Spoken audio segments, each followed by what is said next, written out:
Hola, muy buenas tardes.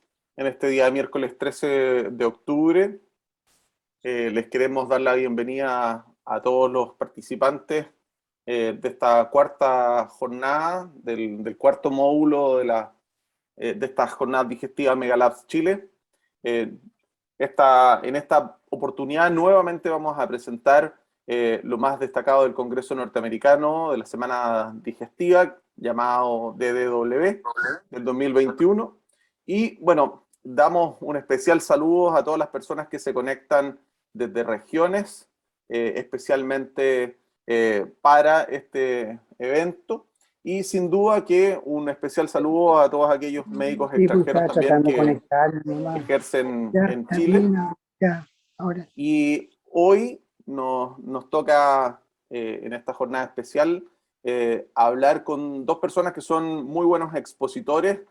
Uno de ellos también es amigo, el doctor Cristian Montenegro y la doctora Paulina Toledo.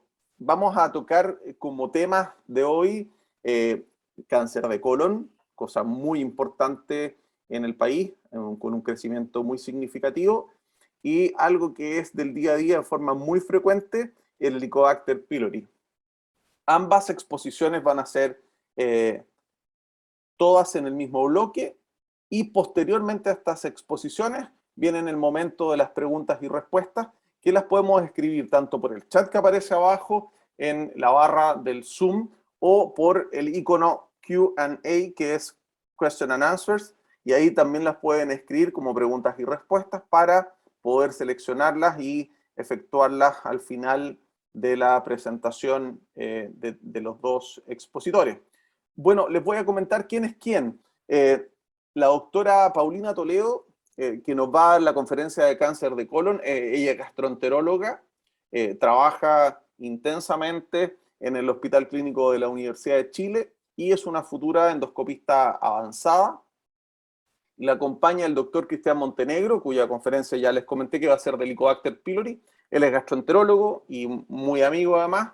Él es un endoscopista de larga trayectoria, un endoscopista avanzado, ejerce prácticamente todo su tiempo en el Hospital Clínico de la Universidad de Chile, donde además se dedica a la docencia en forma muy ardua, tanto en el pregrado como en el posgrado.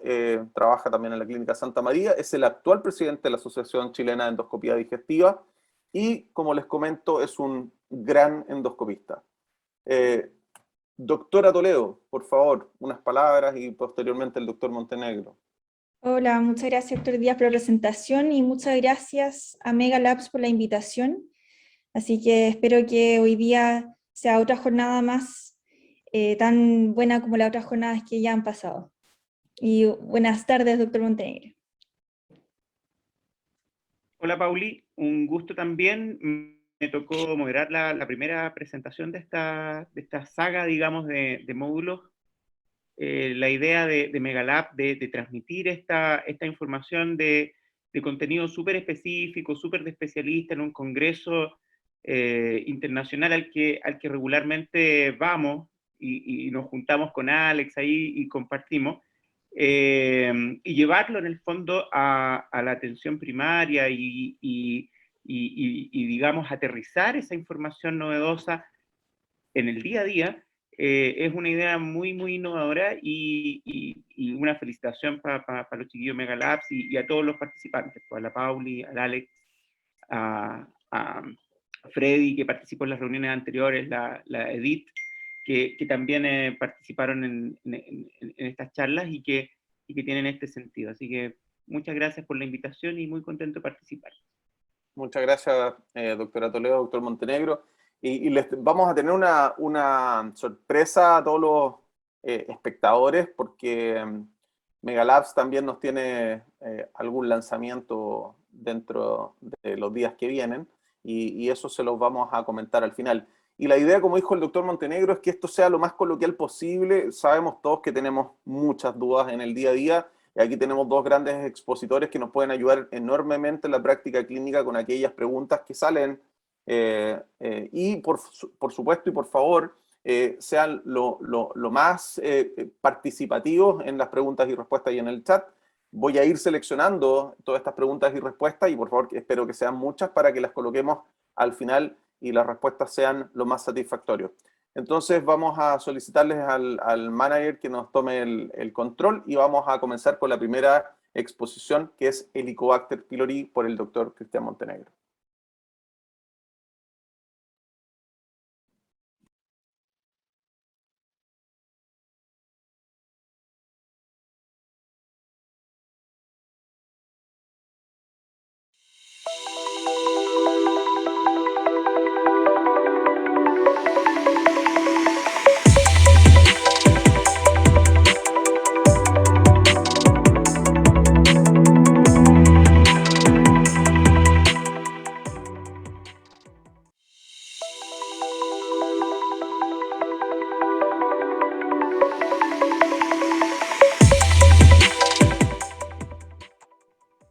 Muy buenas tardes, mi nombre es Cristian Montenegro, soy gastroenterólogo del Hospital Clínico de la Universidad de Chile y de Clínica Santa María. Bueno, Megalabs me invitó a participar en esta actividad académica, un poco para hablar acerca del Helicobacter pylori y cáncer gástrico y transmitirles un poco cuál es la experiencia que tiene el especialista de participar en actividades, digamos, académicas de nuestra área, que ocurren a nivel internacional, que son muy importantes en el extranjero, habitualmente en países europeos o americanos. Y cómo nosotros vivimos en el fondo en nuestra práctica clínica el participar en estas actividades y cómo incorporamos esto también en nuestro quehacer y que lentamente lo empezamos también a aplicar con nuestros pacientes, digamos, ¿ya? Para esto vamos a hacer esta presentación en donde nos planteamos esta hoja de ruta. Primero, hablar acerca de qué es y cuál es la importancia del DDW, que es la Digestive Disease Week, que es la Semana de la Salud Digestiva, que es el Helicobacter pylori, ¿cierto? Hay algunas cosas que son importantes de recordar. El cáncer gástrico en Chile, ¿cómo ha estado cambiando la epidemiología del cáncer gástrico en nuestro país? ¿Cómo hemos experimentado una reducción del cáncer gástrico en nuestro país? La importancia que tiene la erradicación del Helicobacter pylori, ¿con qué tenemos que erradicar?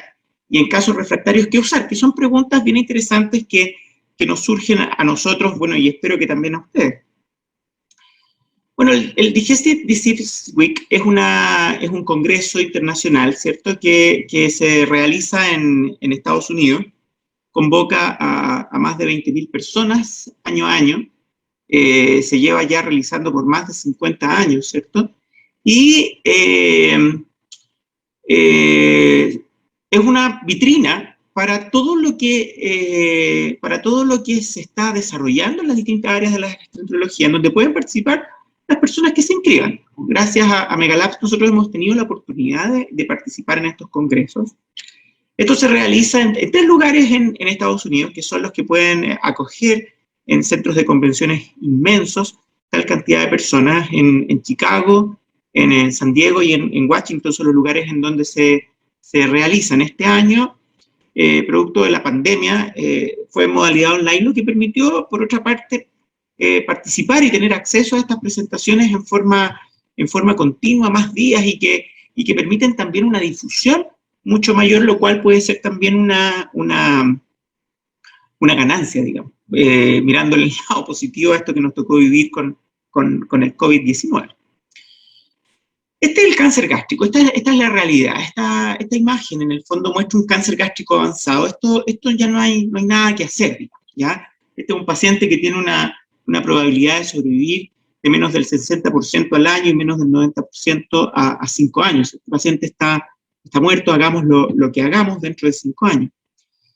Pero acá, en esta lesión incipiente, esta lesión que se ve mejor aquí con cromoendoscopía, está lo que debemos hacer en el fondo. Debemos detectar a este paciente que si lo miramos en este diagrama, tiene un cáncer que no sobrepasa la submucosa, es un cáncer de la mucosa, que cuando uno hace una resección endoscópica puede eliminar el cáncer y curarlo. Esta es la intervención que nos corresponde a nosotros como gastroenterólogos lograr hacer, identificar esta lesión precoz y evitar que progrese a este cáncer gástrico avanzado. El agente responsable de esto en el 95% de los casos es el Helicobacter pylori. Es una bacteria que gatilla, que está relacionada al desarrollo directo del Helicobacter pylori. Desde el año 95 es un carcinógeno.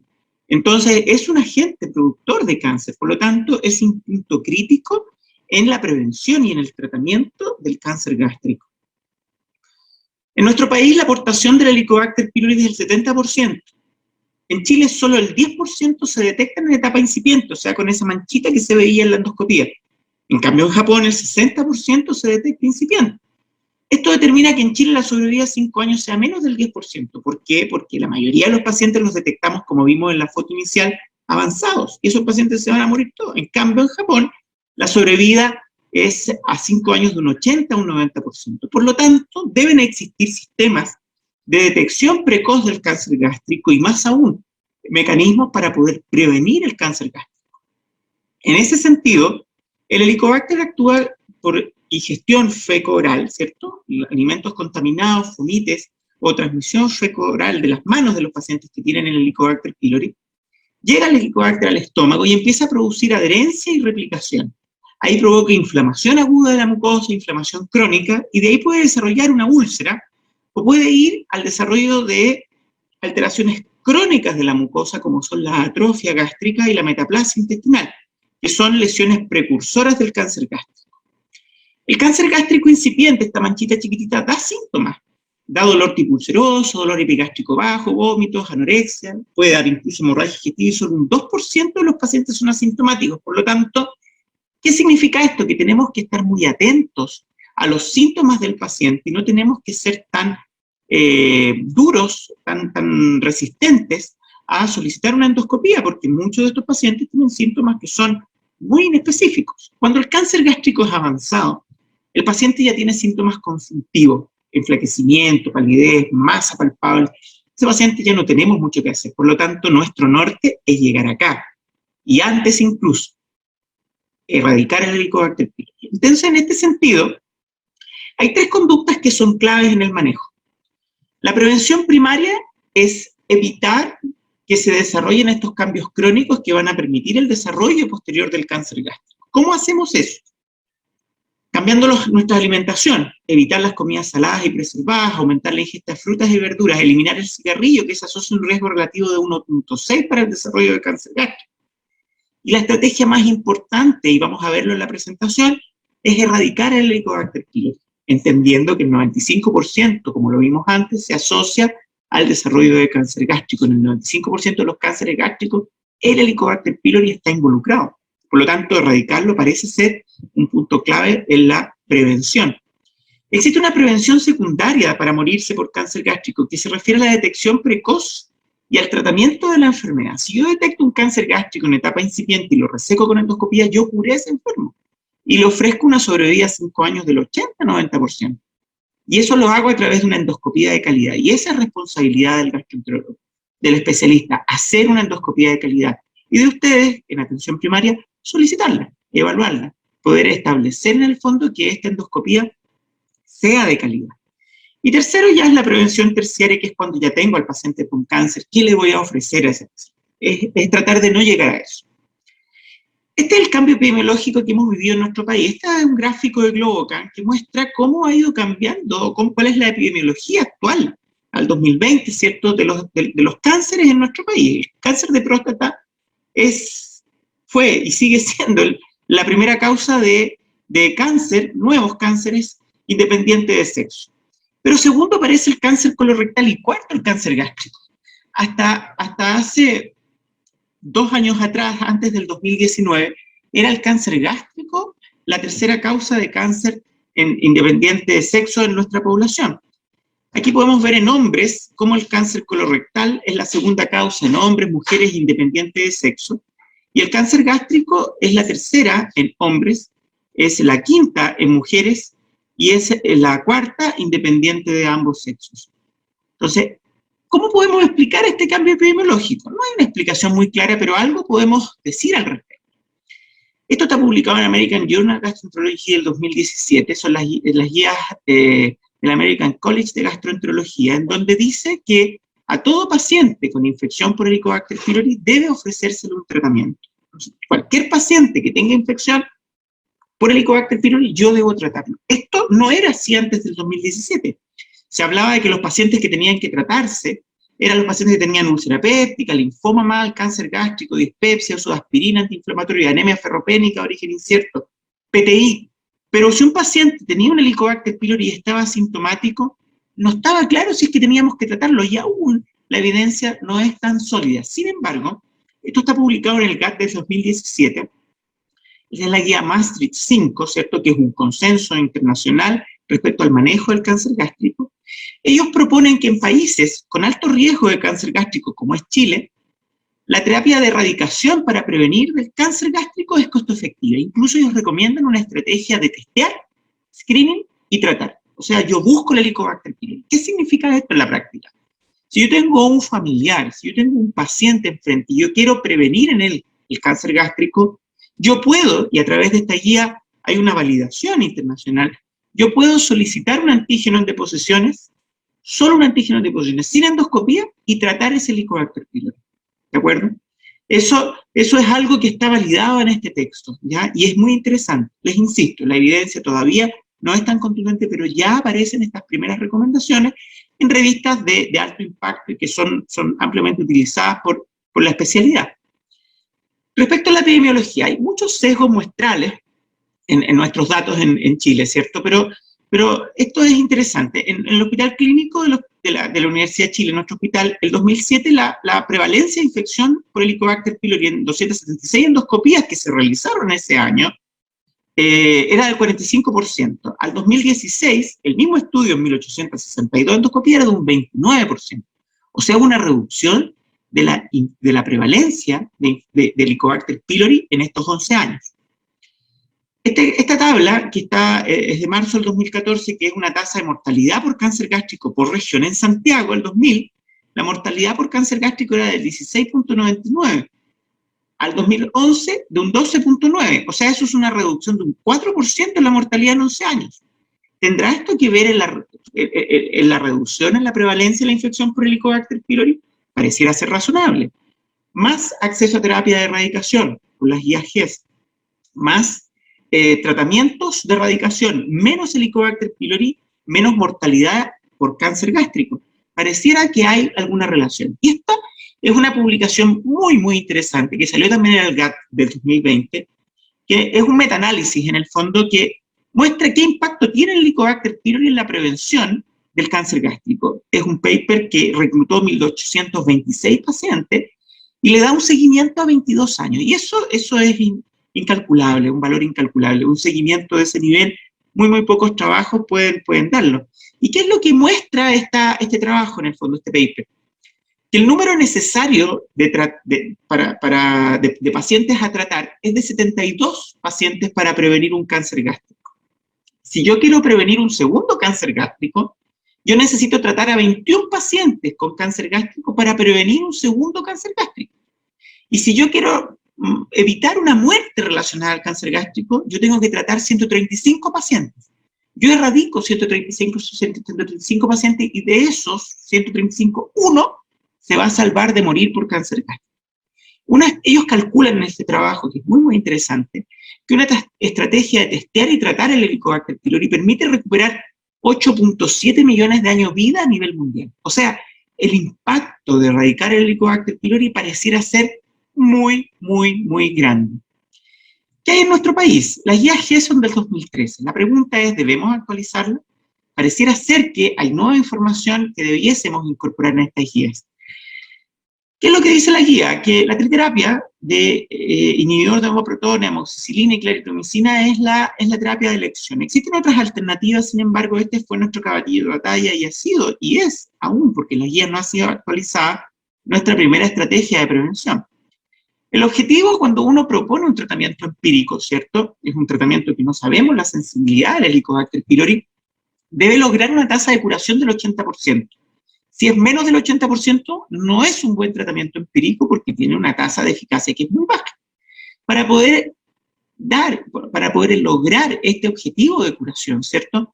Es muy importante la elección de la terapia y la adherencia a la terapia. La adherencia depende de la relación del médico-paciente, qué tan convencido está el paciente de la importancia del tratamiento y también de los efectos secundarios. Si la terapia le produce náuseas, vómito, el paciente no se lo va a querer tomar.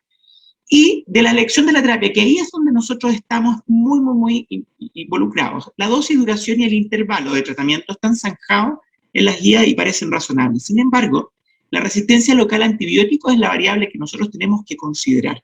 ¿Cuál es la resistencia que tenemos a los antibióticos para poder dar un tratamiento adecuado? Este trabajo del AGA del 2016 muestra que cuando la sensibilidad a la claritromicina es del 100%, cualquier tipo de tratamiento, secuencial, triple, cuádruple, triple con levofloxacino, tiene más de un 95% de eficacia. Pero si yo tengo resistencia a la claritromicina, mi eficacia baja con terapia triple por 14 días a un 50%, una moneda al aire. Por lo tanto, es muy importante considerar en la terapia la resistencia local. Aquí lo mismo en el gráfico, ¿cierto? Una cepa susceptible a claritromicina, 95% de eficacia, que baja un 20% si hay resistencia. Y si yo tengo un 20% de resistencia, mi eficacia llega a un 80%. O sea, yo no puedo tener más de un 20% de Helicobacter pylori resistente para poder dar como terapia empírica la terapia triple con claritromicina, porque mi eficacia baja de este 80% que es tan importante para poder elegir una terapia empírica. Por lo tanto, es muy importante saber la prevalencia de la resistencia local, ¿de acuerdo? Esto es muy interesante. En Chile no hay datos respecto a la sensibilidad de la claritromicina, del Helicobacter pylori de la claritromicina. Y nuevamente tenemos que recurrir a la información que está publicada, digamos, y que está disponible. Este es un trabajo publicado en la Revista Médica de Chile, en realidad chilena, ¿cierto?, del 2001, que muestra que de este estudio, en el fondo, de sensibilidad in vitro, de susceptibilidad in vitro, solamente había un 2.2% de los Helicobacter pylori resistentes a claritromicina. Este trabajo, publicado también en la Revista Médica de Chile de nuestro hospital, del Hospital Clínico de la Universidad de Chile, muestra que la resistencia a la claritromicina ya en el 2007 era de un 20%. Les insisto, todos los sesgos muestrales que ustedes quieran, pero no hay más información disponible. Y nosotros acá, nuestro grupo, digamos, yo participé en este trabajo, buscamos resistencia primaria a través de polimorfismos del Helicobacter pylori que le confieren resistencia primaria al Helicobacter pylori en 28 muestras, muy chiquitito, 46% de resistencia a la claritromicina. O sea, estamos hablando de una terapia que no logra, en el fondo, ese 80% de eficacia que se requiere para poder indicarlo como terapia empírica. Entonces, con un 46% de resistencia, tenemos un 60% de tasa de erradicación. O sea, malo. Entonces, pareciera ser que una estrategia muy razonable sería la terapia adaptada a sensibilidad. Nosotros podemos establecer genes, en el fondo, que nos permiten identificar resistencias primarias a la claritromicina, quinolona y metronidazol para poder dar un tratamiento ajustado a sensibilidad. Estas son las distintas mutaciones que uno puede identificar y confieren resistencia a la claritromicina, al levofloxacino, ¿cierto? También se puede determinar resistencia a la amoxicilina y al metronidazol.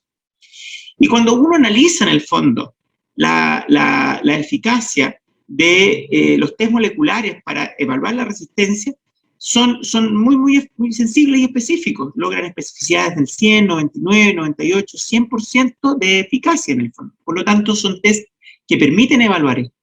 Y cuando uno revisa metaanálisis que comparan terapia primaria de primera línea empírica con terapia ajustada a sensibilidad, claramente es mucho más efectivo tratar ajustado por sensibilidad, terapia ajustada por sensibilidad, que el tratamiento empírico. Uno logra tasas de erradicación y eficacia mucho mayores, por lo tanto, pareciera ser la identificación de sensibilidad una herramienta muy importante a la hora de decidir el tratamiento. Entonces la pregunta, ¿con qué vamos a tratar? ¿Qué es lo moderno en el fondo? Primero, si tenemos test de susceptibilidad disponible, ajustamos el tratamiento de acuerdo a lo que nos indica el test de sensibilidad. Pero si no tenemos test de sensibilidad, debemos ajustar a la mejor terapia disponible. Si no tenemos disponibilidad de bismuto, la mejor terapia es la misma triterapia, más metronidazol por 14 días. Y si disponemos de bismuto, es la terapia cuádruple, que es inhibidor de bomba protones en dosis máxima, bismuto, tetraciclina y metronidazol por 14 días. Entonces, estas serían, que se llaman terapia intensificada, que es la triterapia más el metronidazol, y la terapia cuádruple, que cambian todos los antibióticos, las terapias que en este momento, en forma empírica, permitirían tasas de erradicación del 80%, que es el mínimo para un tratamiento empírico. Aquí tenemos, por ejemplo, la terapia cuádruple. ¿Cómo debemos indicarlo? Subsalicilato de bismuto, 262 miligramos, 2 comprimidos cada 6 horas. Lansoprazol 30 miligramos, 1 cada 12 horas, tetraciclina 500 cada 6, metronidazol 500 cada 6 u 8 horas por 14 días. La adherencia, la tasa de reacciones adversas de terapia cuádruple, altísima. Lo vamos a ver en algunos papers más adelante. La otra alternativa, la terapia clásica, la triterapia más metronidazol, que es la que nosotros estamos, la terapia concomitante, indicando con más frecuencia a nuestros pacientes en la actualidad en la práctica clínica. Ahora, este paper también es muy, muy interesante, que está publicado ahora en fresquito, ahora en el Gastroenterología del 2021, que nos dice qué hacer cuando el paciente es refractario a la infección por Helicobacter pylori, que es una situación súper importante. Y aquí en este gráfico que aparece en el paper, ¿cierto?, nos dice cuáles son los factores que impactan en el fracaso del tratamiento. Y hay factores del huésped, ¿cierto?, del pH intragástrico, hay factores de la dosis de antibióticos, ¿cierto? Hay diversos factores como la virulencia, el tipo de bacteria que nos vamos a enfrentar, hay alteraciones que tienen que ver con la resistencia, con la disponibilidad de los test de resistencia, ¿cierto?, con la no adherencia al paciente, ¿cierto?, por la mala tolerancia, por el costo del tratamiento. Todas estas variables inciden en que el paciente fracase y que tenemos que considerarla a la hora de evaluar. Ahora, este gráfico resume el paper. ¿Y qué es lo que dice? La amoxicilina es uno de los pocos antibióticos que siguen siendo efectivos contra el Helicobacter pylori, que tienen bajas tasas de resistencia al Helicobacter pylori. Si yo doy terapia triple, ¿cierto?, o doy terapia PPI, el inhibidor de bomba protones, bismuto, metronidazol, tetraciclina, terapia cuádruple, o después de un fracaso en la terapia cuádruple, yo tengo que plantearme, yo no le di amoxicilina a este paciente porque tenía resistencia, y debo insistir en buscar si puedo recuperar o no la terapia con amoxicilina, porque es muy, muy importante, porque tiene baja tasa de resistencia. Si no hay efectivamente alergia, yo le hago un test para evaluar. El paciente me dijo que tuvo alergia porque una vez le pusieron penicilina y le dio una roncha, qué sé yo, es una cosa dudosa. Yo debo ir a buscar si ese paciente tiene o no efectivamente alergia a la penicilina, y si no la tiene, yo debo recuperar la amoxicilina como parte de mi esquema de erradicación, ¿de acuerdo? Y mi segundo esquema de erradicación, si yo tengo amoxicilina, es PPA, amoxicilina y rifabutina, que no está disponible en Chile, PPA, amoxicilina y levofloxacino, PPA, bismuto, levofloxacino y amoxicilina. Yo recupero la amoxicilina como terapia de segunda línea. Tiene que ir porque las tasas de resistencia al Helicobacter son bajas. Ahora, si efectivamente yo tengo resistencia a la amoxicilina, alergia a la amoxicilina, yo debo considerar mi resistencia local al levofloxacino y a la claritromicina. Si no la tengo estudiada, puedo arriesgarme a una terapia de segunda línea con PPA, bismuto, levofloxacino, tetraciclina, PPA, bismuto, levofloxacino, metronidazol, si mi resistencia a la claritromicina, a la levofloxacino es baja, o PPA, bismuto, metronidazol, tetraciclina, que fíjense, es la misma primera terapia, o PPA, bismuto, claritromicina, tetraciclina como alternativa. Sin embargo, aquí aparece, esto es muy, muy interesante, que frente a un segundo fracaso, debo considerar los test de sensibilidad a los antibióticos para el Helicobacter pylori, que yo espero estén más disponibles en nuestro país de aquí en adelante. La Universidad Católica y prontamente el Hospital Clínico de la Universidad de Chile va a tener disponible este test. Histogen es un laboratorio privado que dispone, digamos, de este recurso para poder evaluar mutaciones primarias y establecer sensibilidad a los antibióticos, que parece ser una estrategia que debe considerarse, sobre todo a la hora de un segundo fracaso a la erradicación del Helicobacter pylori. Estos pacientes, las guías GES, deben ser derivados al gastroenterólogo para un tratamiento adecuado.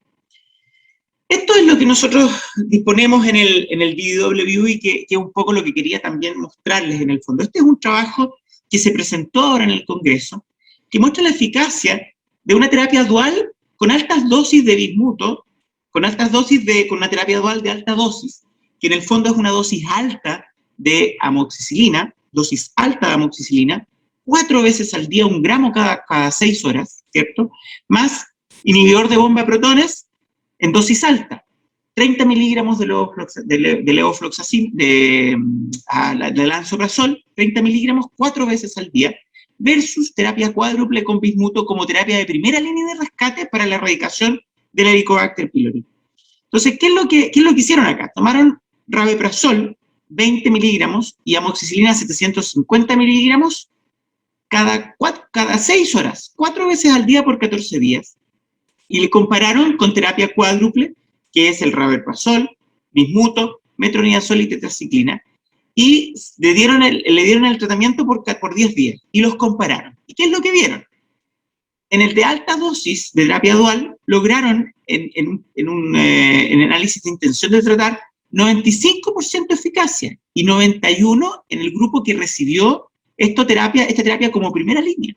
O sea, más eficaz, no logró significancia estadística, pero mucho más eficaz. Y en el grupo que fue terapia rescate, o sea, ya habían fracasado con un primer esquema, mira, logró un 90% de eficacia versus un 87% de la terapia cuádruple. Y lo más interesante acá, las reacciones adversas. Los eventos adversos, la tolerancia del paciente, en los pacientes de primera línea, fue del 28% nomás en los pacientes que tenían alta dosis, porque toman amoxicilina y ¿cómo se llama? Y un inhibidor de bomba protones solamente. En cambio, la terapia cuádruple, fíjense las reacciones adversas, en el fondo, los eventos adversos, 62%.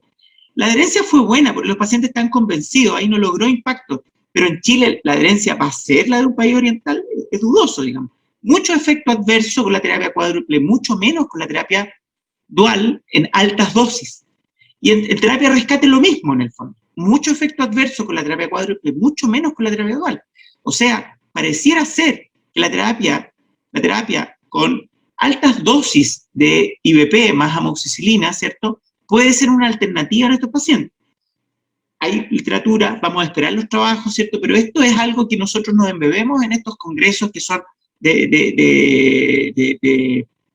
que son donde se transmite una vitrina, como les explicaba al principio, para la información que se está desarrollando a nivel mundial. Este otro trabajo, que es terapia híbrida, en el fondo, versus alta dosis dual, y terapia cuádruple como estrategia de prevención de tratamiento del Helicobacter pylori.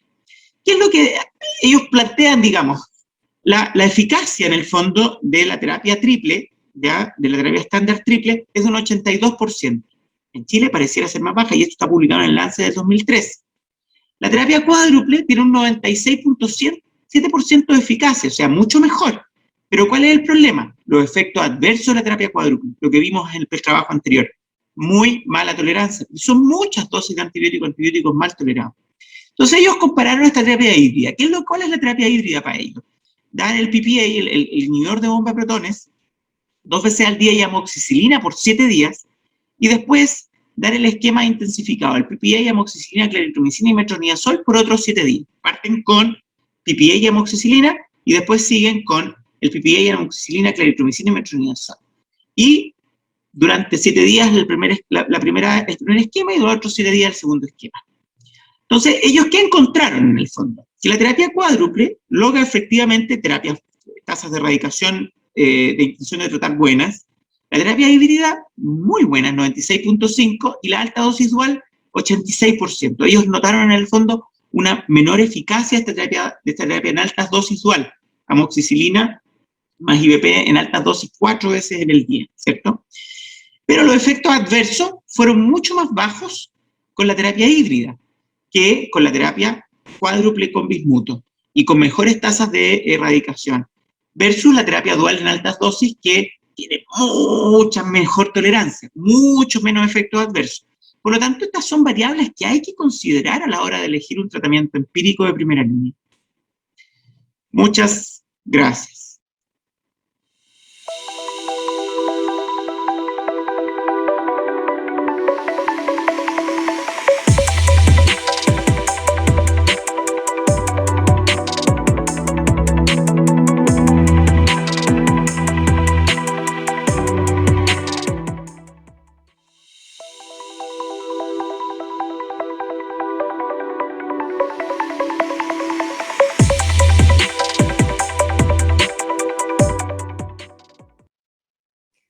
Hola, yo soy Paulina Toledo, gastroenteróloga del Hospital Clínico Universidad de Chile y les vengo a hablar sobre el cáncer de colon según lo conversado en el último Congreso Americano de DLBE del 2021. Vamos a abordar algunos temas como epidemiología, genética, diagnóstico screening, tratamiento, pronóstico, progresión y conclusiones. Según lo expuesto en este congreso, el cáncer colorectal es el cuarto cáncer más diagnosticado en América del Norte, es la segunda causa de muerte por cáncer en hombres y la tercera en mujeres. La incidencia promedio es de 20 casos por 100.000 y en Chile el cáncer colorectal tiene una incidencia en ambos sexos de 24.2 por 100.000 habitantes y el 60% de los casos corresponde a cáncer de colon. En los últimos años la incidencia ha disminuido en mayores de 50 años, pero la incidencia ha aumentado entre los 45 y 49 años, sobre todo el cáncer rectal. Esto podría ser porque han aumentado las estrategias de tamizaje. Pero este tema fue ampliamente conversado en el DLBE sobre el cáncer colorectal de inicio precoz, es decir, ante los 50 años. Hubo varios expositores que demostraron sus trabajos y metaanálisis respecto al tema. Voy a tocar los más importantes que yo encontré para esta sesión. Y las últimas guías de cáncer colorectal, si bien tienen una alta recomendación y alto nivel de evidencia para recomendarle el tamizaje sobre los 50 años, también recomiendan con un poco menor nivel de evidencia y también con un menor grado de recomendación iniciar el tamizaje desde los 45 años. Esto es discutido porque aún faltan algunos estudios de costo-efectividad, pero en el DLBE se tocaron varios temas como para evaluar en realidad si era costo efectivo realizar el tamizaje a esta edad. Este fue un trabajo que evaluó la prevalencia y factores predictores de cáncer colorectal en individuos entre 45 y 49 años. A modo de introducción vamos a hablar de esto de aquí en adelante, que hay dos tipos de pólipos, los adenomas y los pólipos cerrados. Cuando hablamos de adenoma o lesión avanzada, son cuando los adenomas o los pólipos cerrados miden más de 10 milímetros, tienen displasia, o los adenomas tienen algún componente velloso en la histología. Cuando hablamos de cualquier neoplasia, considera las lesiones plenoplásicas, las lesiones plenoplásicas avanzadas y también adenocarcinoma. Y cuando hablamos de lesiones plenoplásicas avanzadas, hablamos exclusivamente del adenoma y el cerrado avanzado. Y como vieron, la edad predice la mayor prevalencia de cáncer colorectal, de cualquier neoplasia, cáncer colorectal y también lesiones plenoplásicas avanzadas. Y aumenta drásticamente en este subgrupo de 45 a 49 años. También así la historia familiar, tener un familiar de primer grado con historia de cáncer de colon e incluso con historia de pólipos, aumenta el riesgo, un signo más para historia familiar positiva, aumenta la prevalencia para cualquier neoplasia y también para lesiones plenoplásicas avanzadas, pero no así tanto como en el cáncer de colon, según este estudio. Y como resumen, encontraron que los predictores para tener un cáncer colorectal en menores de 50 años es edad, tener un sexo masculino, raza blanca, historia familiar de cáncer colorectal y historia de cáncer de pólipos y también indicación de la colonoscopía según diagnóstica, sangrado o de screening. Entonces, como conclusión, están haciendo un llamado a realizar el tamizaje en menores de 50 años. Si el screening comienza a los 45 años, podríamos encontrar una patología avanzada en una gran proporción de casos. Y también se encontró patología considerable, es decir, lesiones plenoplásicas en aquellos menores de 45 años, incluso sin historia familiar. Estos resultados sugieren hacer un llamado para hacer tamizaje precoz, ya que podría mejorar el screening en individuos jóvenes. Y también este es otro review sistemático y metaanálisis sobre la prevalencia del cáncer colorectal de inicio precoz, y encontraron que también el aumento de la incidencia de cáncer colorectal es según edad, según el sexo masculino, y también han encontrado más en colon distal el cáncer colorectal de inicio precoz los hombres tienen un mayor riesgo de 1.7 veces más versus las mujeres, es más frecuente en el colon izquierdo, y el cáncer colorectal entre 45 y 49 años, la probabilidad de tener cualquier neoplasia es de un 18% versus un 8% menores de 40, y una neoplasia avanzada de un 4% versus un 1% en menores de 40. Entonces, disminuyendo la edad de screening a 45 años, podríamos mejorar la oportunidad de identificar y remover estas lesiones precancerosas. El número necesario de pacientes de hacer tamizaje son 6 para cualquier neoplasia colorectal y 25 colonoscopías para neoplasias avanzadas. Esto fue un estudio tipo encuesta a médicos de atención primaria sobre su conocimiento y manejo de tamizaje en pacientes menores de 50 años. En cuanto al conocimiento, el 78% estaba en conocimiento del aumento de la incidencia de cáncer colorectal en menores de 50 años, el 43% estaba al tanto del aumento de la mortalidad por cáncer colorectal en menores de 50 años, y en cuanto a las prácticas de tamizaje, el 92% recomienda el inicio de tamizaje desde los 50 años, y un 87% nunca o rara vez indicaba el tamizaje en pacientes menores de 50 años, sobre todo entre 45 y 49 años. Esto fue un estudio en Estados Unidos. Y cuando les preguntaban dirigidamente por aquellos factores de riesgo o predictores de tener un cáncer colorectal, que son estos que están abajo, si de alguna forma indicaban una colonoscopía cuando estaban presentes estas cosas, un 80% sí lo indicaba cuando había enfermedad inflamatoria intestinal, cuando había historia familiar de cáncer colorectal, cuando había una imagen anormal de colon en un escáner o alguna otra imagen, cuando había pérdida de peso inexplicable. Pero estos otros factores respondían con menor frecuencia, que impedían colonoscopías como deficiencia de hierro, rectorragia, cambio en el hábito intestinal, ser afroamericano, uso de tabaco, obesidad.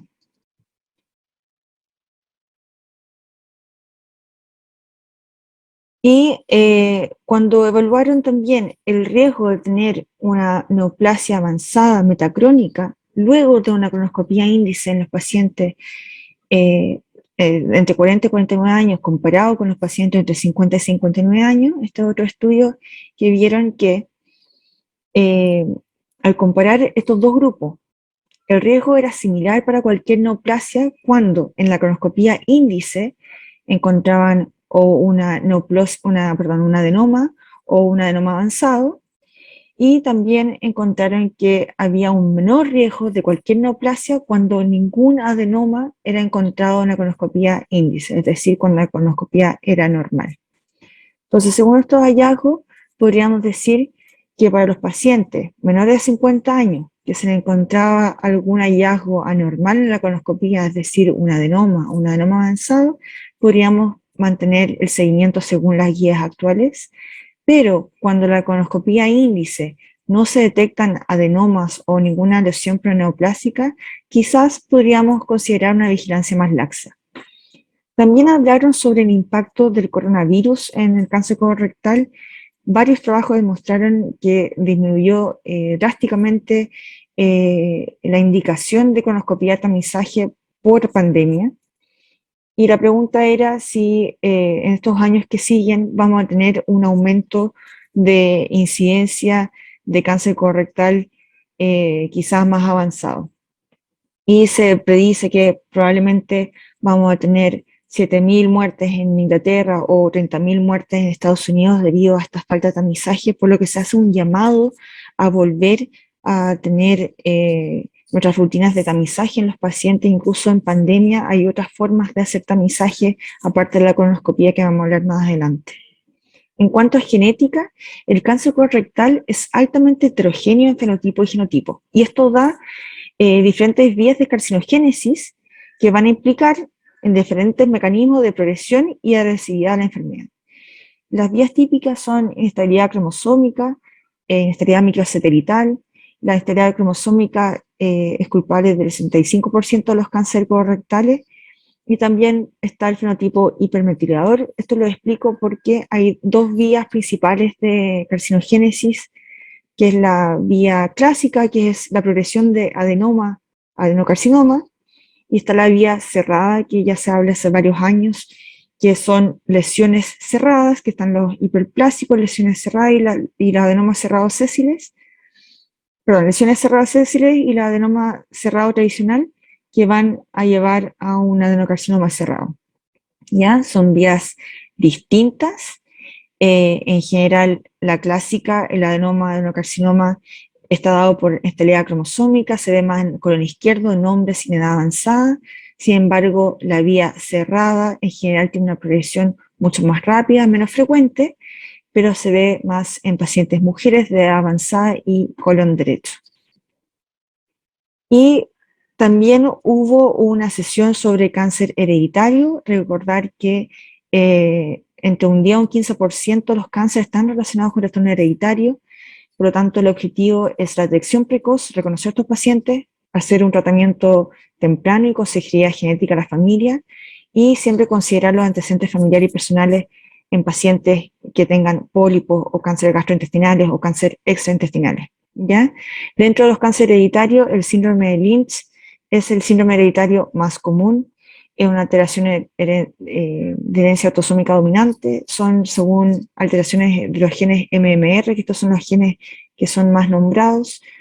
Se desarrollan estos tumores con fenotipos de esterilidad microsatelital, y el riesgo de desarrollar cáncer en estos pacientes de un 30 o 70%, en mujeres el riesgo de desarrollar cáncer endometrios de un 30 a 60%, y el seguimiento debe ser con colonoscopías e imágenes ginecológicas. Esto también es importante destacar que hay criterios más bien clínicos para sospechar que estos pacientes tengan un síndrome hereditario. Están los criterios de Amsterdam y los criterios de Bethesda. Hay una mnemotecnia que se llama la regla del 3-2-1, que son 3 miembros afectados por cánceres de endometrio, estómago, ovario, páncreas, urinario, cerebro, intestino delgado o de colon, al menos 2 generaciones y al menos un familiar menor de 50 años. ¿Ya? Entonces estos pacientes son los que uno tiene que sospechar que tengan un síndrome hereditario y ojalá derivarlos para tener un tamizaje adecuado. Hubo algunos trabajos en relación al síndrome de Lynch, pero eran bastante específicos, así que no lo agregué en esta charla. Pero sí, este trabajo fue interesante, que hablaban sobre el riesgo de cáncer colorectal en pacientes que tenían familiares con historia de pólipos, no con historia de cáncer, de pólipos. Entonces, estas son las guías actuales, en el fondo, de qué hacer con pacientes que tengan adenomas o adenomas avanzados o pólipos cerrados, y cuál es la recomendación para iniciar screening en los familiares.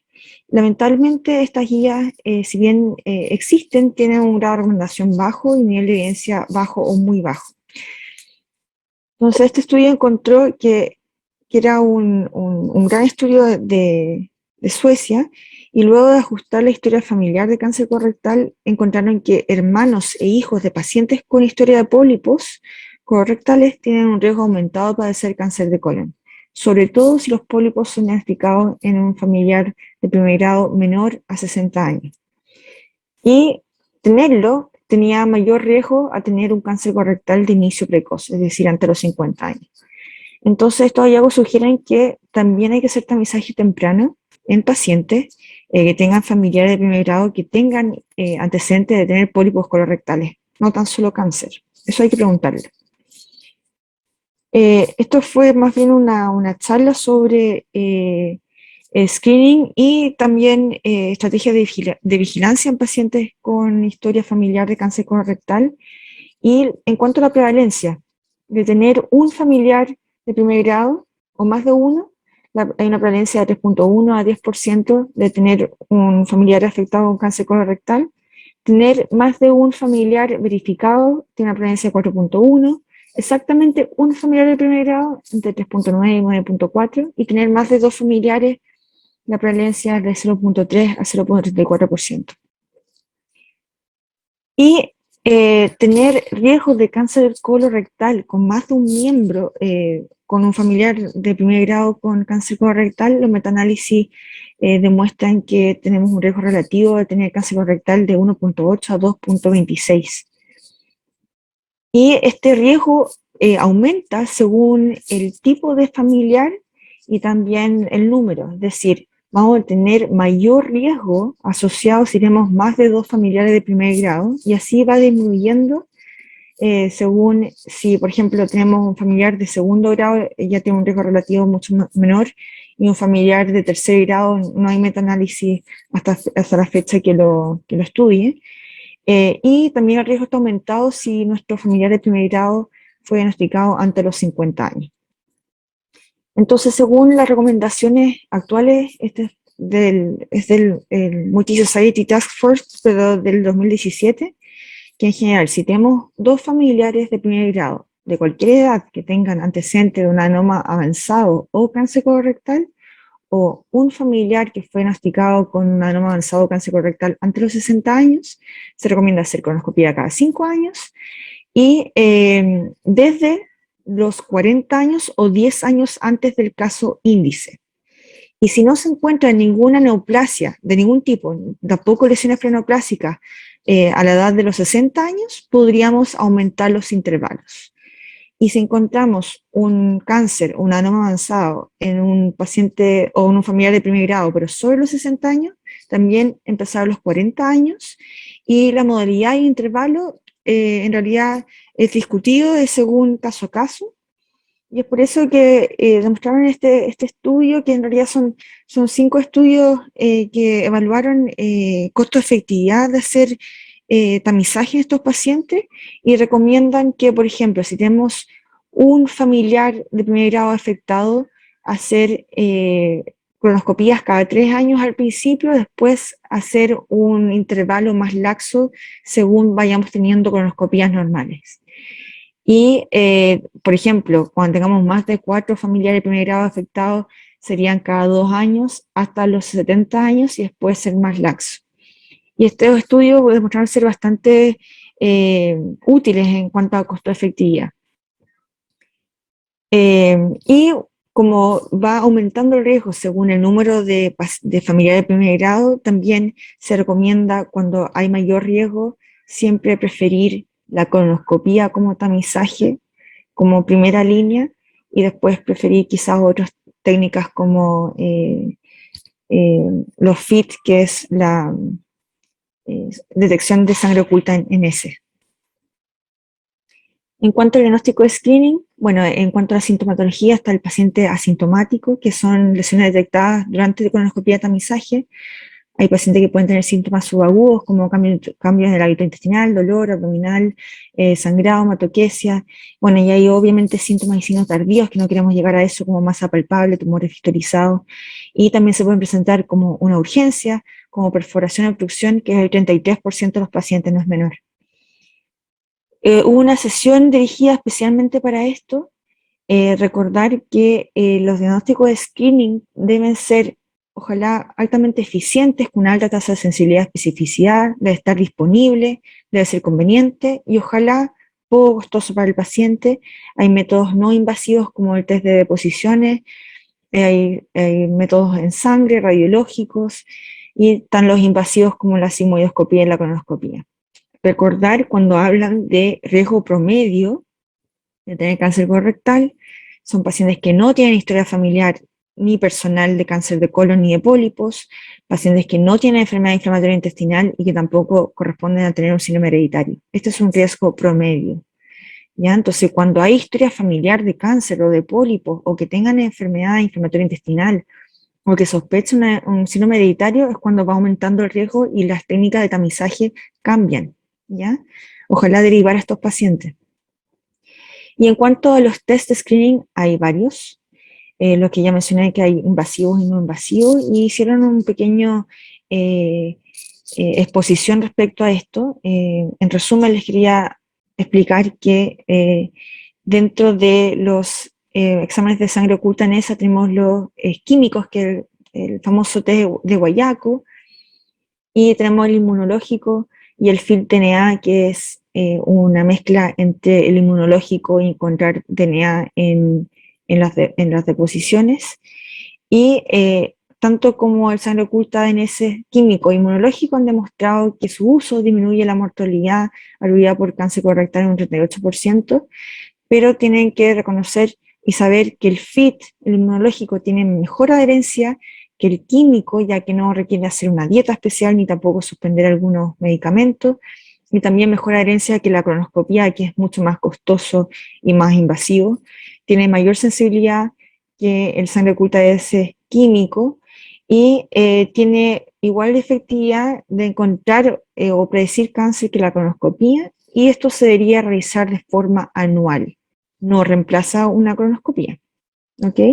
Por eso se tiene que ser anual.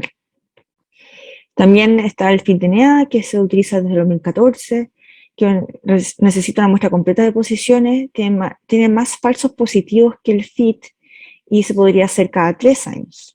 ¿Ya? Está la colonoscopia virtual, que es una colonoscopia por escáner, que se podría hacer en pacientes que rechazan la colonoscopia o que no pueden ser sometidos a colonoscopia, y tiene una sensibilidad de un 66 o 94% para adenomas sobre 10 milímetros, de un 86 o 98% de especificidad para estos adenomas. Lamentablemente no tiene muy buenos rendimientos para adenomas de menor tamaño. Ya también está la cápsula de colon, que es mucho menos invasiva pero mucho más costosa, y finalmente la biopsia líquida, que busca el gen CEP9 hipermetilado, que tiene excelente adherencia, tiene baja sensibilidad, alta especificidad, pero faltan estudios como para indicarlo. Esta es la cápsula de colon. Solamente mostrarle que es literalmente una cápsula que tiene una cámara, que ha demostrado ser sensible y específico incluso para algunos pólipos menores a 10 milímetros, así que puede ser un estudio de tamizaje prometedor. Sin embargo, es caro, pero podría ser una alternativa para aquellos pacientes que no quieran someterse a colonoscopías o que no puedan ser sometidos a colonoscopía. Y en cuanto al FIT-DNA, como había mencionado, que tiene más falsos positivos que el FIT, ya que esto se podría repetir cada 3 años, la pregunta es, ¿qué pasa con estos falsos positivos? Y tenemos después una colonoscopía normal. ¿Deberíamos hacer algún otro estudio? Y mostraron varios estudios, pero este es el que encontré como más interesante, que en realidad vieron 1.216 pacientes que tenían un FIT-DNA positivo y que tenían un estudio concordante, es decir, que tenían una colonoscopia con algún hallazgo, y una colonoscopia discordante, es decir, una colonoscopia totalmente normal. Y le hicieron seguimiento en 5.3 años y vieron que tenían cánceres bien parecidos, exactamente los mismos. Entonces, este y otros estudios demostraron que no se requiere hacer ningún otro tipo de estudio cuando teníamos un FIT-DNA positivo con una colonoscopia negativa. Nos podemos quedar tranquilos. Y estas son algunas de las sugerencias de screening según niveles. ¿Okay? Por ejemplo, el nivel 1 es hacer una colonoscopia de entrada, y si sale normal, repetirlo cada 10 años. Estos son para riesgo promedio. O hacer un FIT anual, ¿ya? Si el paciente no quiere hacer ninguno de estos dos porque no puede o no quiere, tenemos el nivel 2, que es una colonoscopia virtual cada 5 años, una sigmoidoscopia cada 5 o 10 años, o un FIT-DNA cada 3 años. Y el nivel 3 ya sería la cápsula de colon, que podría repetirse cada 5 años, y no se recomienda, según esta guía, la biopsia líquida, que sería la búsqueda de CEP9 en sangre. Entonces, recomiendan las nuevas guías que salió este año, sobre 50 años con un alto nivel de recomendación y evidencia, pero también sugieren bajar el screening entre 45 y 49 años. Sobre 65 años, el screening debería ser individualizado según el pronóstico de vida del paciente, y se recomienda hacer el STEP 1, es decir, FIT o colonoscopia versus los otros steps de tamizaje. Y en cuanto a la colonoscopia, como les dije, es un examen de elección porque es diagnóstico terapéutico, presenta algunos peros que conocemos, como que es invasivo, requiere dieta, requiere preparación, y probablemente hay algunos pacientes que no se puedan someter a este examen invasivo, Lo bueno es que tiene un gran intervalo de tamizaje, es decir, si tenemos una colonoscopia normal en un paciente con riesgo promedio, podemos hacerlo cada 10 años. Y ha demostrado tener una disminución en la mortalidad asociada al cáncer colorectal en un 68%. Es mucho mayor que las otras técnicas de screening. Pero sí hay que saber elegir el colonoscopista, más que el centro. Depende del tiempo de retiro, el porcentaje personal de adenomas, que está demostrado según el ADR, que es la tasa de detección de adenoma. Si el colonoscopista tiene intubación ileal, intubación cecal, el colonoscopista debe ser de calidad. Es por eso que Douglas Rex, que es como el gurú de la colonoscopía actual, recomienda que el ADR, que es la tasa de detección de adenomas, debería ser de un 25% para ambos sexos, ideal llegar hasta un 54%, y en pacientes con un FIT positivo deberíamos tener un 50%, y ideal tener hasta un 70% de la tasa de detección de adenomas, que es al menos una colonoscopía que tenga al menos un adenoma en la colonoscopía de tamizaje. Y también recomienda que grabar las colonoscopías han demostrado tener mejores resultados porque el colonoscopista se vería como autoauditado teniendo una grabación de su procedimiento. Hicieron un seminario sobre la importancia de la preparación colónica, ya que mientras mejor esté preparado el paciente, determina el éxito de este examen de tamizaje. ¿Ya? Y esto depende de varias cosas, depende del paciente, depende del médico que lo indica, pero también es un llamado a los médicos que piden la colonoscopía, aunque no hagan la colonoscopía, recordarle al paciente que es sumamente importante la preparación colónica para que tengamos éxito. Y también los médicos que reciban la colonoscopía deben fijarse si la colonoscopía fue con buena o mala preparación. ¿Ya? Si fue una colonoscopía con preparación insuficiente, son ustedes quienes tienen que pedir la colonoscopía antes de los años estipulados, ¿ya? Porque fue una colonoscopía de mala calidad. O también se tienen que fijar si el médico colonoscopista llegó al ciego o no pudo sacar algunos pólipos, etc. ¿Ok? También hicieron mucha hincapié en este congreso sobre inteligencia artificial y detección de cáncer del tracto digestivo. No tan solo cáncer de colon, pero también cáncer gástrico, cáncer de esófago. Hubo una sesión únicamente dedicada a esto, pero ya es para especialistas, así que no voy a abordar tanto en esto, pero solamente mencionar que en los últimos años ha sido de alto impacto la inteligencia artificial, sobre todo en las técnicas de tamizaje y prevención de cánceres. Entonces, sabiendo que la colonoscopía es uno de los exámenes como gold standard para el cáncer colorectal porque previene y también es terapéutico, hay que saber que un 60% de las colonoscopías de tamizaje van a salir normal. ¿Ya? Entonces esto es un problema porque en realidad podría no ser costo efectivo, sobre todo para los pacientes que tienen poco acceso a las colonoscopías. Entonces hubo varios trabajos respecto a esto. El que yo encontré más interesante fue este estudio, que es un método multimodal para predecir la necesidad de colonoscopía real, y evaluaron los pacientes según sexo y edad, y asociaban un examen de sangre para ver DNA tumoral circulante y además células epiteliales de daño tumoral circulante. Y según esto, vieron que tenía una gran sensibilidad para cáncer de un 100%, para adenoma avanzado de un 74%, pero también era muy específico para predecir una colonoscopía negativa, sin cáncer y sin lesiones planoplásticas, del 90.8%. Y también tenía una alta relación con no tan solo la presencia de lesiones, sino que también el tamaño de lesiones y el número de lesiones. Y también según si eran lesiones avanzadas o no. Entonces esto fue bastante prometedor. Hay otros estudios que mostraron sobre otras técnicas de tamizaje, pero no eran tan buenos en resultados, así que no los voy a mencionar en esta charla. Y el mensaje final lo que en realidad más hicieron hincapié que el mejor método de tamizaje es el que se hace. ¿Ya? Entonces, más que elegir si hacer FIT o colonoscopía o FIT-DNA, hay que pedir algo. ¿Ya? Sobre todo que toda nuestra población, sobre todo en nuestro país, somos riesgo promedio, y hay que identificar al que tiene obviamente riesgo alto y aumentado. Y segundo, también la adherencia al seguimiento.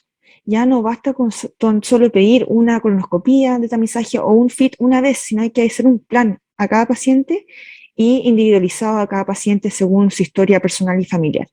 Y esto depende de muchas cosas, depende del paciente en sí, su nivel cognitivo y educacional, depende del médico en dar un buen plan según el plan de salud, según la comunidad y varias cosas, pero esto influye porque también mostraron en otro estudio que si bien la adherencia ha aumentado en los últimos años, por ejemplo, esto fue un estudio entre el año 95 y el 2012, que el 40% de los pacientes dijeron que habían sido alguna vez ordenados un método de tamizaje, y esto aumentó después del 2005, que sí, casi todos los pacientes habían sido solicitados alguna técnica de tamizaje en alguna oportunidad.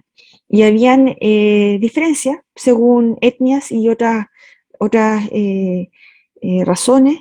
Por ejemplo, esto fue un estudio en Estados Unidos y encontraron que los hispánicos tenían un 44% menos de probabilidad de haberle solicitado algún método de screening, y también vieron que otras etnias como asiáticos, eh, eh, pacientes que no eran blancos y pacientes afroamericanos. ¿Ok? Y sobre todo por la gran cantidad de latinoamericanos que están viviendo en Estados Unidos, también un gran número no tenían solicitado una colonoscopía como estudio de tamizaje. Y en cuanto a tratamiento, en esta charla no hablaron mucho de tratamiento, pero quería decirles que nosotros buscamos como objetivo principal una intención curativa. ¿Ya? Esto es un cáncer totalmente prevenible y buscamos una resección R0, y por lo tanto nuestra primer target va a ser la polipectomía durante una colonoscopía de tamizaje. ¿Ya? Con eso curamos 100% el cáncer, aunque haya un cáncer focal, eso basta, hacer una polipectomía, que es simple. ¿Ya? Y luego, si esto no es posible, si ya tenemos un cáncer más bien invasivo, hacer una cirugía laparoscópica programada, electiva, luego vendría la cirugía abierta si hay mayor complicación, y por último, tratar de no llegar a las cirugías de urgencia por obstrucción o fisticización o perforación del cáncer colorectal, ya que estos pacientes tienen peor pronóstico. En cuanto al pronóstico de progresión, solamente mencionar que el peor pronóstico está dado por el compromiso ganglionar y el compromiso metastásico. Es por eso que hacemos un llamado de prevenir, y es el deber de los médicos de atención primaria de solicitar las técnicas de tamizaje. Entonces, como conclusión, el cáncer de colon es de alta incidencia y prevalencia. Considerar el inicio de tamizaje desde los 45 años o antes, según la historia familiar y personal del paciente. El tamizaje es fundamental para disminuir la mortalidad, y el médico, ustedes tienen un rol importante en la estrategia de prevención, como reconocer los que tienen riesgo promedio, riesgo alto y muy alto para padecer cáncer colorectal y lesiones preneoplásicas, crear un plan de seguimiento individualizado y educar. Muchas gracias.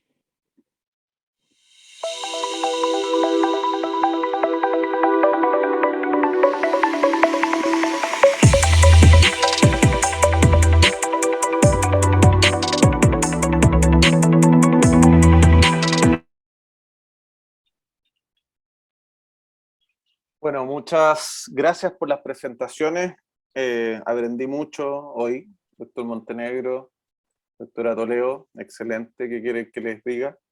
Muy bueno, a los que tuvimos la gracia de poder escuchar este congreso en este año. Efectivamente, no todo era COVID, afortunadamente de a poco ya va apareciendo otras luces. Y bueno, tengo un montón de preguntas, ¿eh? Aquí hay muchos espectadores y se notaba que estos temas iban a ser candentes, y vamos a abrir los fuegos hacia, no las damas primero ahora, sino que voy a hacer una agresión directa al doctor Montenegro, que Cristian, como siempre, tu tema, uno de los tantos que manejas. Preguntar, ¿hasta qué edad erradicamos y hasta qué edad testeamos el Helicobacter pylori? No, es una buena pregunta. A ver, mira, el concepto es prevención de cáncer gástrico. La prevención primaria uno la hace evitando el desarrollo de cambios crónicos en el estómago, es decir, atrofia y metaplasia. Por lo tanto, uno debería hacer prevención y uno debería intentar tratar en etapas precoces de la vida, en el fondo. Si uno quiere hacer prevención primaria, uno debiese ir a buscar población adolescente, población universitaria, más o menos 20, 25 años, en donde todavía no hay cambios crónicos producto de la infección por Helicobacter pylori, y uno puede tener el curso natural de la evolución. Ese es como el inicio de la estrategia de tratamiento. Ahora, en general, cuando existen algunas variables que tienen que ver entre la interacción de la genética del huésped y la genética del Helicobacter pylori, que condicionan también un mayor riesgo o menor riesgo, que todavía no son de uso clínico. El CAC-A, el BAC-A, hay varios genes en el fondo que son conocidos, que es difícil de detectarlo, que no hay kit clínicos prácticos para poder hacer detección de eso, y que tampoco tienen un correlato tan importante porque dependen también de la interacción con el huésped. O sea, hay huéspedes que son menos sensibles al desarrollo de cáncer en relación al BAC-A, por ejemplo, a pesar de que es un gen que confiere mayor agresividad al Helicobacter pylori. Por lo tanto, existe esta posibilidad de portar un Helicobacter pylori toda la vida y no desarrollar nunca ninguna enfermedad. Por lo tanto, el cuándo terminar de tratar, o el cuándo decir desde esta edad yo no voy a tratar el Helicobacter pylori, no tiene una respuesta definitiva en el fondo. Acá, por ejemplo, el caso más emblemático, el doctor Royan, él tiene un Helicobacter pylori, que es nuestro referente nacional para el Helicobacter pylori, y él se lo diagnosticó en una endoscopía a los 50 años y no lo trató en el fondo. Él asumió de que él convivía con ese Helicobacter pylori y no le generaba ninguna complicación. Ahora, si uno quisiera poner un número en el fondo y un número definitivo, yo diría que todas las estrategias de tamizaje y de búsqueda de Helicobacter pylori y de atrofia y metaplasia particularmente, que son cambios ya más avanzados, terminan a los 70 años. Y esa es como la recomendación. Si uno quisiera fundamentar en la literatura y poner como un tope, uno diría 70 años. Ahora, ojo, Helicobacter para la prevención de primaria de cáncer de colon. Si yo tengo una úlcera, yo tengo que tratar el Helicobacter pylori, no confundir con eso, digamos. Sí, sí. Doctora, si me permite, aparte de felicitarla, tengo también hartas preguntas para usted. Okay. Incluso hay algunas que han llegado desde Punta Arenas, una colega muy querida que también nos preguntó. Bueno, ya nos comentó desde cuándo hacer la pesquisa que hice el US Task Force en el draft inicialmente que se planteó, pero me preguntan qué es el FIT también y si es que se hace en Chile y cómo pedirlo, cuántas muestras. Perfecto. Sí, el FIT en realidad, bueno, es la sigla para la palabra en inglés, pero es la detección de hemoglobina humana en deposiciones. Es un examen inmunológico. Entonces lo que detecta es sangre. En las deposiciones son en general 3 muestras, depende del laboratorio, algunos tienen 2. Y por ejemplo, nosotros en el hospital también tenemos otro tipo de muestra que mide la unión de hemoglobina y aptoglobina, también que podría predecirse un sangrado bajo versus un sangrado alto. Entonces esto se hace ampliamente en varios laboratorios. Antes teníamos disponible solamente el test de Guayaco, que era un test químico. En realidad había que tener a un paciente con una dieta especial, Claro. con varios días de preparación, y eran poco sensibles y específicos. Entonces este test sí está disponible ampliamente en Chile y es mucho más barato que una colonoscopía, pero hay que hacerlo de forma manual. Y si se hiciera el FIT, doctora, sale positivo, uno común y corriente, hemoglobina humana en deposiciones, colonoscopía normal, sin patología orificial, ¿iría a buscar otro sitio de sangrado? Esa también es una pregunta que viene con Suquea y alguien tiene que haberlo escrito de la competencia.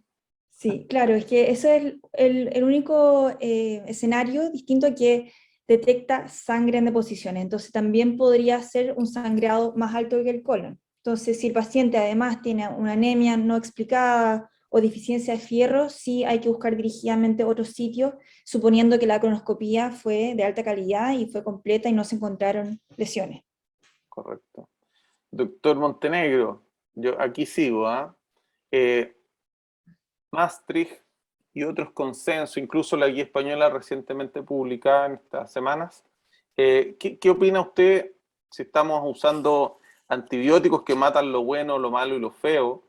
¿Y usamos probióticos, no usamos probióticos? ¿Qué sale ahí? ¿Qué dice la evidencia? Mira, no hay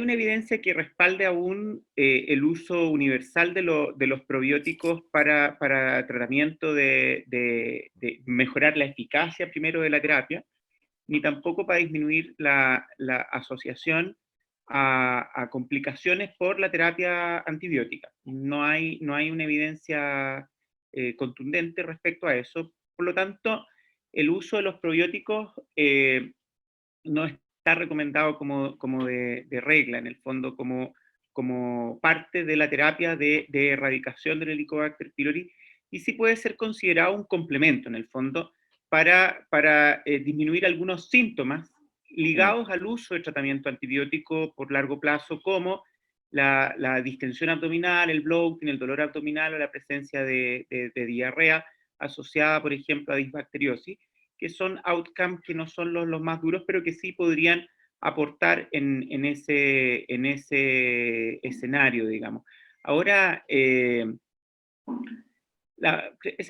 sería como la recomendación. La importancia en el fondo y lo que no está claro en el fondo, y me cuelgo un poco de la pregunta, es cuál es la consecuencia microbiológica de ocupar en forma tan indiscriminada o en forma tan intensa los antibióticos. Ya vimos lo que pasó con la claritromicina, que las tasas de resistencia aumentan rápidamente y vamos quemando antibióticos que después nos sirven para otras enfermedades infecciosas. Entonces, las consecuencias microbiológicas de una estrategia de testear y tratar no son claras en el fondo. Pareciera ser que para el cáncer gástrico sí sirve, pero ¿qué consecuencias tiene desde el punto de vista microbiológico? No es claro. Sí, parece ser que los probióticos con multicepas mejorarían con la tolerancia y efectivamente en parte reducirían el abandono. Y lo otro, Cristian, es si usa IVP, también lo preguntaron, ¿cuánto tiempo después de suspender el IVP le hago el test? ¿Y qué test recomienda usted? ¿Endoscopía o test en deposiciones? Sí, esa es una pregunta que también está respondida en estos consensos, y la recomendación es 1 mes sin antibiótico, 2 semanas sin inhibidor de bomba de protones, es el mínimo, y después de eso uno puede recuperar la eficacia en la sensibilidad de todos los test, el test respiratorio, el test de antígeno en deposición y el endoscópico. Ahora, todo va a depender de la disponibilidad que uno tenga, de los costos también implícitos, del acceso a las distintas estrategias. En general, lo que recomendamos y lo que hacemos en la práctica es controlar con antígeno en deposiciones para el Helicobacter pylori, que es menos invasivo, se puede hacer en la casa y tiene una sensibilidad cercana o muy similar al test de ureasa en una endoscopía. Pero, por ejemplo, si uno va a controlar una úlcera grande y todo, puede que sea útil hacer una endoscopía. Por eso es No, caso de a todas caso, maneras. pero cualquiera de los test son válidos 2 semanas después de haber completado el IVP y 1 mes después de los antibióticos. Sí. Doctora, preguntan también si el test de hemoglobina humana en deposiciones logra ver sensibilidad y especificidad para pólipos, no para cáncer, sino que para pólipos. Claro, en general tiene mayor sensibilidad para pólipo avanzado, pero sí podría ser para cualquier tipo de pólipo. pero en realidad cuando sale positivo es lo que obliga a hacer una colonoscopía buscando pólipos avanzados que son más de 10 milímetros o que tengan displasia o que tengan histología tubulovellosa. Claro, en general es un test para búsqueda de cáncer o lesiones avanzadas, como dice la doctora, más que en sí para los pólipos chiquititos, diminutos. Y en base a esa misma pregunta, algo que discutimos con el doctor Mancilla, que efectivamente es correcto, la colonoscopía normal hecha por el doctor Montenegro en un colon ultra bien preparado, o sea, un Boston 9, con un tiempo de retiro de 15, 20 minutos, Austra por Austra, con CAP, etcétera, ¿asegura 10 años sin colonoscopía? Parece ser que sí, pero no, ¿cierto? ¿Qué le parece? Claro, ¿Se es quedaría tranquilo los próximos 10 pregunta. años? Sí, es complicado porque siempre se discute. ¿Ustedes esperarían los 10 años? Pero en realidad hay un estudio súper interesante que se hizo en Francia, que evaluaron la detección de adenomas en un colon muy bien preparado, versus un colon con un Boston 7, 6, y se encontró que los pacientes que estaban un poquito menos preparados tenían mejor detección de adenomas porque se cree que el colonoscopista limpiaba más, entonces buscaba más. Entonces, sí, ahora sería difícil. Algunos dicen, yo esperaría los 10 años, otros dicen quizá 7 años en vez de llegar a los 10 años. Yo creo que habría que ver caso a caso. O fit entre medio. Claro. Sí, es complejo. La recomendación poblacional, como bien dice Douglas Rex, la escuela europea también, coinciden en que efectivamente en un colon en el shining colon, que es aquel colon que brilla cuando uno entra y retiran un colonoscopista muy bueno y aún así se les pasan pólipos. Lo hemos visto con los software de inteligencia artificial contrastado con colonoscopistas expertos en retirada muy larga. Aún así se escapa un porcentaje de pólipos, así que esa en materia de discusión, efectivamente uno no se queda totalmente tranquilo, pero esa es la recomendación que está en todas las guías. Así que no, es algo bien interesante a conversar. Y doctor Montenegro, me preguntan acá si usted trata igual si el paciente tiene una endoscopía normal, es joven, tiene helicobacter positivo, una endoscopía de calidad estamos hablando también, ¿no? ¿Lo trata o no lo trata? Sí, absolutamente. La recomendación en países con alta incidencia de cáncer gástrico es tratar siempre el Helicobacter pylori. Un tema que ahí lo comenté en la charla, se discutía hasta hace un tiempo atrás, pero ya los consensos son claros. Chile, país alta incidencia de cáncer gástrico, Helicobacter pylori presente, se trata. Y esta salvedad, en el fondo, de buscar en personas más bien jóvenes, ¿cierto? Adolescentes o saliendo la adultez precoz, y hasta los 70 años yo te diría que es el límite. Esa es como la recomendación, pero siempre que uno lo tiene, debería tratar. De todas maneras. Y doctora, ¿usted mismo recomendaría seguir controlando pólipos en un paciente hasta qué edad aproximadamente? Sí, lo tocaron harto, porque, bueno, siempre ahora está de moda en los pacientes geriátricos, ya Mm. que aumenta su sobrevida. Entonces, también sobre los 70 años, el corte, que hay que ver caso a caso. Si un paciente tiene un buen performance status, un paciente autovalente, habría que seguir haciendo el screening un poco más laxo, pero hay que seguir haciendo el screening igual. Entonces, depende del paciente geriátrico en sí, de su condición de salud en el fondo. Sí, ahí hay que ver efectivamente, como dice la doctora, caso a caso. Hay una revisión interesante en el Digestive Endoscopy, que es la Biblia japonesa, que dice colonoscopía en los nonagenarios posible. En realidad lo vemos y sí, es posible, pero como dice bien usted, es caso a caso porque no es llegar y hacer una colonoscopía porque no está exenta de riesgo, sin duda. Bueno, voy a terminar con las últimas dos preguntas. ¿Esquema en alérgicos a la penicilina, doctor Montenegro?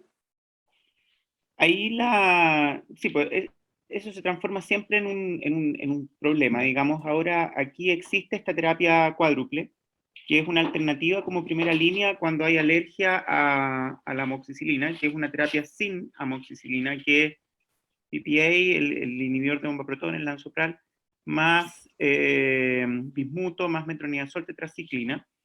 El problema de esta terapia es la adherencia, en el fondo. ¿Sí? Ese es el tema. Tiene muchas reacciones adversas, son muchas pastillas las que hay que tomar, es 4 veces en el día, lo cual lo hace difícil de adherir. Pero uno ve en estos trabajos, en estos estudios, que cuando uno se lo propone, digamos, y uno tiene clara la película de la importancia de tratar, en general, la adherencia y las reacciones adversas más o menos se toleran, digamos. Hay formas de poder corregir un poco eso. Y la alternativa de segunda línea es adicionar el levofloxacino, porque eso es como un esquema que cae en la segunda línea, que también uno lo puede considerar. ¿Sí? Aparecía una de las preguntas en el chat, también me voy a aprovechar de la misma dale, ¿no? que me diste, Alex, de test de sensibilidad. Yo creo que para allá va un poco la micro de todo esto, en el fondo, y un poco lo que aparecía en este trabajo, de que uno debiese ajustar así como un antibiograma para un urocultivo a la terapia a sensibilidad. Entonces eso te permite ofrecer un tratamiento ajustado y que logra buenas tasas de eficacia. Yo creo que para allá va un poco la micro. Esto lo están haciendo en la Católica. Acá en el J, el Mauro Venegas lo va a Desarrollando. implementar.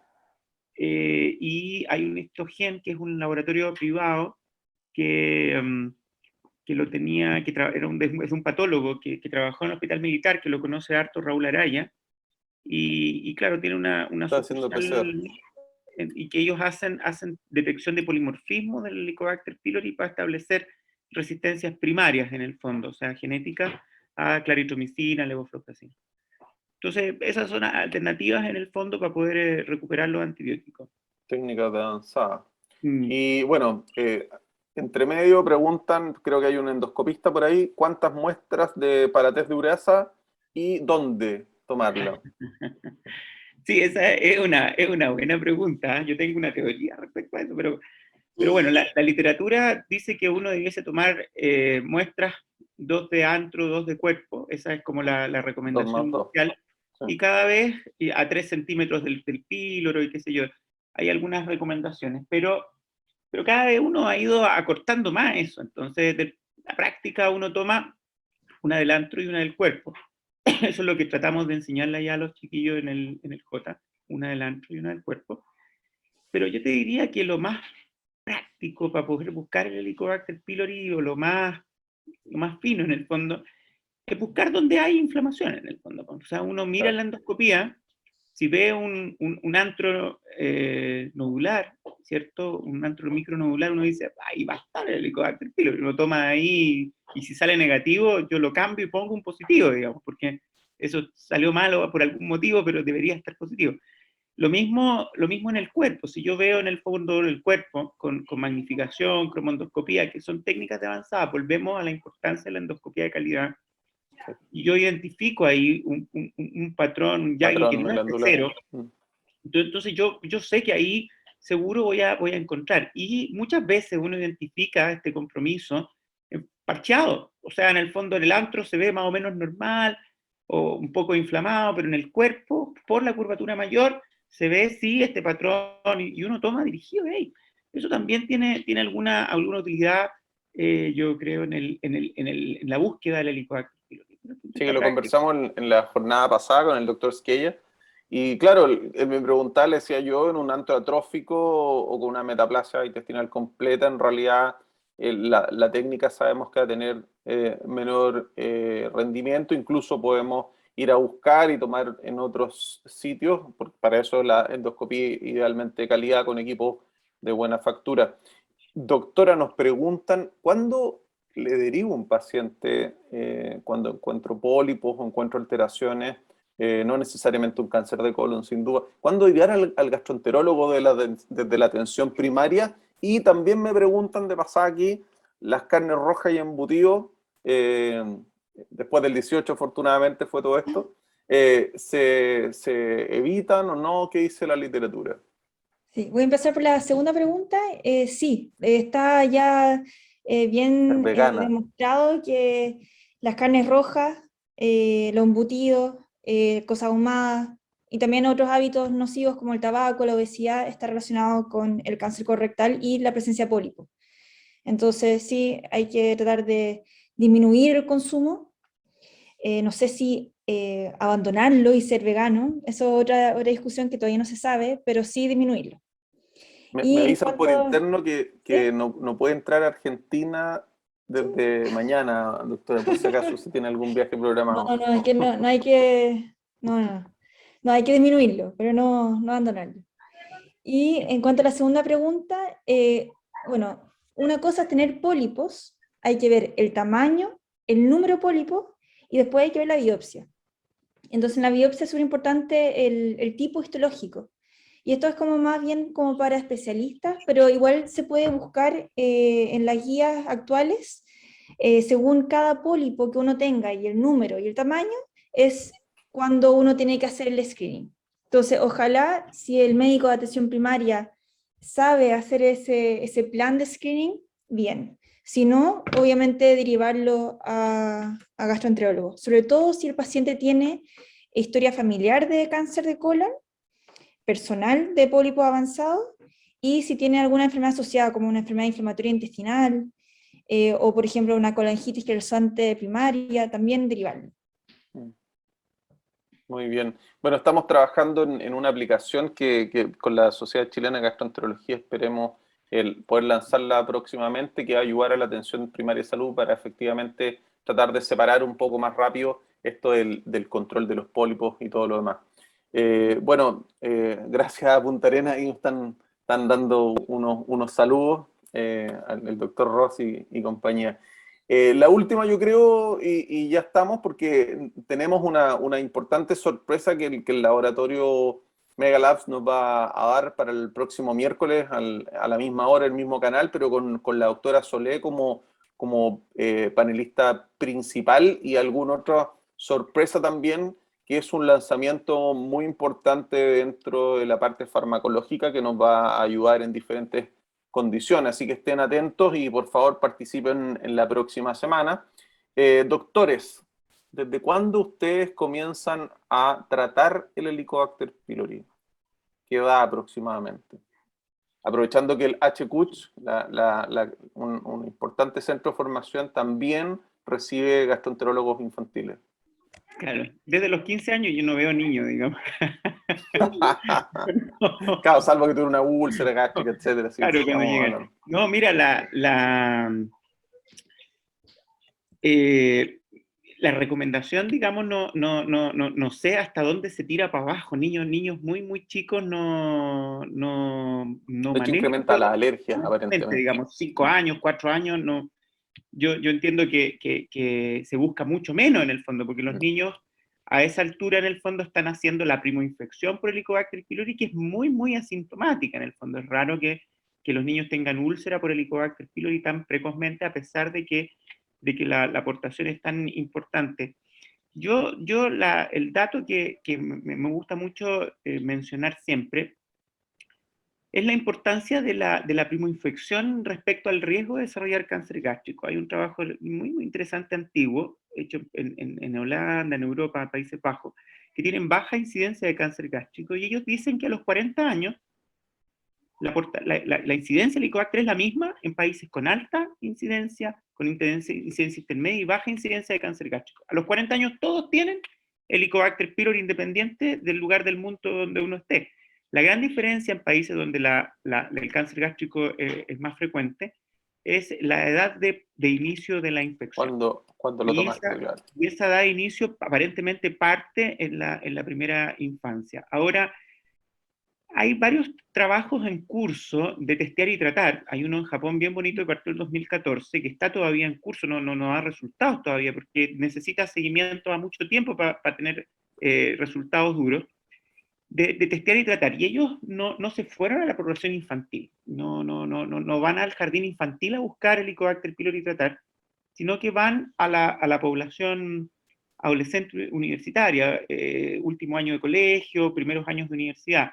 18, 22 años. Ese es como el target, en el fondo, para buscar en forma activa y tratar. Ahora, yo desconozco un poco el manejo del pediatra en el niño más chico, en el lactante o en el menor de edad, digamos, menos de 10 años, pero Yo creo que solo con saber, comorbilidad, PTI efectivamente inmunosupresión, quizás tendríamos que preguntarle a los pediatras probablemente, ¿no? No, ahí Lo no que sé, yo sé- abajo no lo sé. que yo sé que hacen los pediatras es que, bueno, como la endoscopía es muy invasiva, buscan dirigidamente, pero con otros test. Por ejemplo, test de posiciones o en aliento, y si está presente, si tienen síntomas, por ejemplo, de dispepsia o reflujo del niño pediátrico, lo tratan. Lo tratan. Pero tratan de evitar la endoscopía. Perfecto. Eso sabía. Bueno, nos quedaríamos conversando hasta mañana, yo creo, pero mi señora y mis niños me van a retar nuevamente. De nuevo. Ha sido, claro, ha sido un agrado, Cristian, un amigo y además una autoridad en lo que está exponiendo, nuestro presidente de la Asociación Chilena de Endoscopía, y su Padawan, la doctora Toledo, futura endoscopista avanzada. Un abrazo gigante a ambos. Y bueno, saludos desde la quinta región. Y no se olviden desde que la próxima semana, en el mismo horario, en el mismo canal, a las 8, va a haber un lanzamiento, un producto muy innovador para el país. Y va a estar la doctora Solé, Laura Solé, que ya conocen, ya expuso, a cargo de la presentación. Y también un invitado nacional sorpresa. Así que muchísimos abrazos para todos los que han aguantado hasta esta hora para escuchar las respuestas y de tan brillantes presentaciones. Muchísimas gracias y buenas noches. Muchas gracias. Vale, Buenas noches. cuídense mucho. Chao, nos vemos, que estén muy bien. Saludos a la gra. Ya. Saludos por allá también.